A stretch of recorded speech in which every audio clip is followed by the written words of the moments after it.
جو شخص بدکاری میں پڑ گیا اس کے دل کا چہرہ مسخ ہو کے رہ گیا، داغدار ہو کے رہ گیا۔ فحشا تو بہت بڑا جرم ہے، عام گناہ کرنے سے بھی حدیث پاک میں آتا ہے کہ دل کے اوپر سیاہ داغ پڑ جاتا ہے۔ اگر بندہ توبہ نہیں کرتا، دوبارہ گناہ کرتا ہے تو وہ داغ پھیلنا شروع ہو جاتا ہے، حتیٰ کہ ایک وقت ایسا آتا ہے پورا دل سیاہ ہو جاتا ہے۔ جب السلام علیکم میرے بھائیوں، کیا حال چال ہے؟ امید کرتا ہوں سب خیریت سے ہوں گے۔ الحمدللہ میں بھی ٹھیک ٹھاک ہوں۔ میرے بھائیوں، آج میں آپ کے لیے محمد رضا ثاقب مصطفیٰ صاحب کا ایک بیان لے کر آیا ہوں۔ میرے بھائیوں، بیان پر جانے سے پہلے میرا یوٹیوب چینل سبسکرائب کر لیں اور بیل آئیکن کو دبا دیں کہ ہر آنے والا نیا بیان آپ تک پہنچ سکے۔ آئیے چلتے ہیں بیان کی طرف۔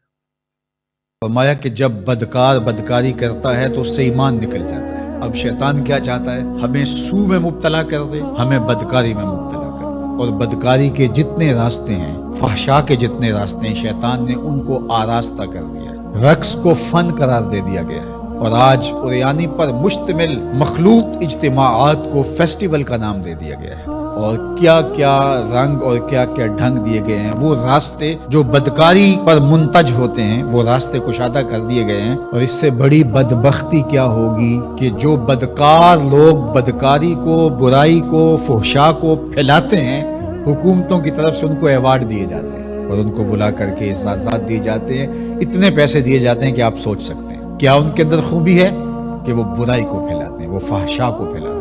یہ معاشرے کا بدترین طبقہ ہے جن کی وجہ سے بدی پھیلتی ہے، نوجوانوں کے اخلاق بگڑتے ہیں، ان کا کردار مسخ ہوتا ہے۔ جو شخص بدکاری میں پڑ گیا اس کے دل کا چہرہ مسخ ہو کے رہ گیا، داغدار ہو کے رہ گیا۔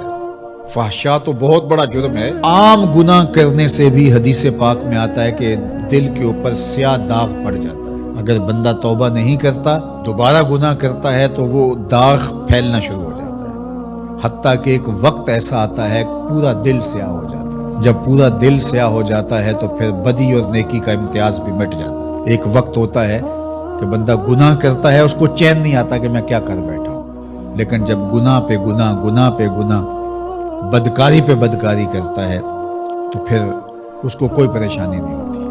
میں اس کی مثال دوں گا کہ پکا نمازی ہو تو کبھی اس سے نماز چھوٹ جائے تو وہ عجیب بے چینی میں ہوتا ہے کہ آج ہوا کیا میرے ساتھ، قضا بھی کر لیتا ہے پھر بھی بے چین رہتا ہے۔ لیکن جو بے نمازی ہے وہ روز چھوڑ رہا ہوتا ہے، اس کو پرواہ بھی نہیں ہوتی۔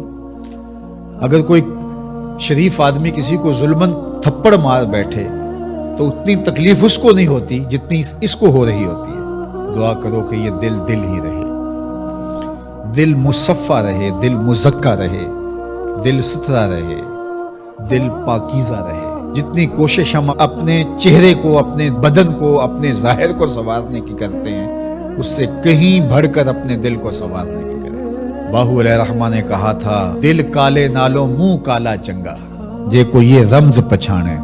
تو شیطان دل پہ ہی قبضہ جماتا ہے۔ شیطان جاسم علی قلب ابن آدم فاذا ذکر اللہ خنسا واذا غفل وسوسہ، تو یہ غافل نہ ہو پائے، ہر وقت اللہ کے ذکر میں رہو۔ اس لیے ہمیں 5 بار مسجد میں بلایا جاتا ہے۔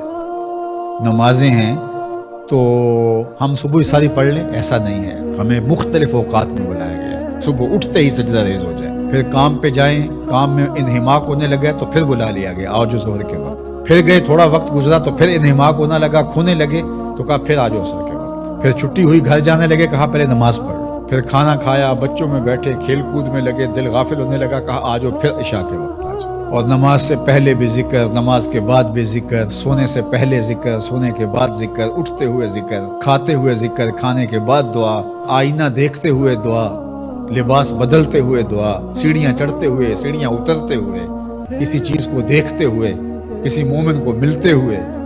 ہماری زندگی کو دیکھیے مسلمانوں کی، ہم تو ہر وقت ذکر میں رہتے ہیں، ہر وقت اسی کا نام جپ رہے ہوتے ہیں، کبھی السلام علیکم، کبھی سبحان اللہ، کبھی ماشاء اللہ، کبھی الحمدللہ، کبھی لا الہ الا اللہ، کبھی لا حول ولا قوت الا باللہ، کبھی اللہ اکبر، کبھی نماز، کبھی سجدہ، کبھی رکوع، کبھی قیام۔ کیسی زندگی ہے مومن کی۔ اور 8 دن کے بعد تفصیلی روشنی کے لیے ہم مسجدوں کے اندر حاضر ہوتے ہیں، اس میں خطبہ سنتے ہیں، اس میں گفتگو سنتے ہیں، بیٹھتے ہیں، ذکر فکر کرتے ہیں، اور پھر ماہ سیام آ جاتا ہے تو پوری ٹیوننگ ہو جاتی ہے پورے جسم کی۔ اور پھر کہا چلو ہر سال نہیں تو زندگی میں ایک بار حج پہ بھی چلے جاؤ، اور تم ایسے پلٹ کے آؤ گے جیسے ماں کے بطن سے ابھی پیدا ہوئے ہو. سارے گناہ مٹ جائیں گے, تم ستھرے ہو کے وہاں سے آؤ گے. تو مومن پاکیزہ دل ہوتا ہے, فحشا سے, سو سے, برائیوں سے. آج نہ ہماری نگاہیں پاک, نہ کان پاک, نہ خیال پاک, نہ سوچے پاک, سب کچھ آوارگی میں آ گئی. تو اس لیے ہمارا رب کیا چاہتا ہے کہ ہم نیک ہوں, صالح ہوں, پاک. دیکھ لیں میرے بھائیوں, ہمیں چاہیے کہ ہم اللہ کا شکر ادا کرتے رہیں کہ اللہ پاک نے جب ہم صبح سو کر اٹھتے ہیں تو صبح فجر کی نماز کے لیے جاتے ہیں تو اللہ کے حضور سجدہ ریز کرتے ہیں.